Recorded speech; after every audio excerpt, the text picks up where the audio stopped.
আসসালামু আলাইকুম। নোয়া কিচেন তরফ থেকে স্বাগত জানাচ্ছি। আজকে আমি কাঁকরোলের পাতা দিয়ে লটিয়া শুটকি আমি রান্না করব। আমি কাঁকরোলের পাতা আমার নিজের গাছ থেকে ছিঁড়ে নিয়েছি। এটা আমি ভালোভাবে ধুয়ে নিয়েছি। এটা আমি এখন এভাবে কেটে নিব।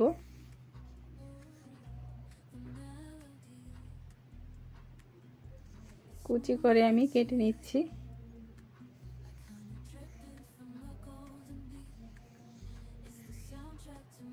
এখানে আমি লটিয়া শুটকি নিচ্ছি, এটা আমি কেটে নিচ্ছি। কড়াইতে আমি তেল দিয়ে দিলাম, পেঁয়াজ কুচি দিয়ে দিচ্ছি, আর আস্ত রসুন আমি দিয়ে দিলাম। এটা আমি একটু ভেজে নিব।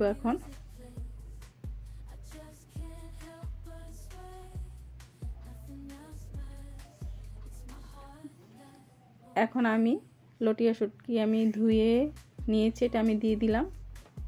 হলুদের গুঁড়া আমি দিয়ে দিচ্ছি, মরিচের গুঁড়া দিয়ে দিচ্ছি, একটু মরিচে বাড়িয়ে দিয়েছি।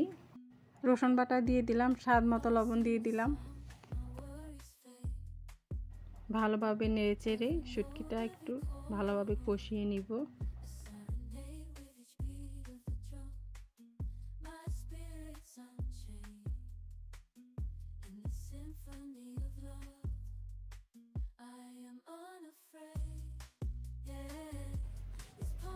এখন আমি পানি দিয়ে দিলাম।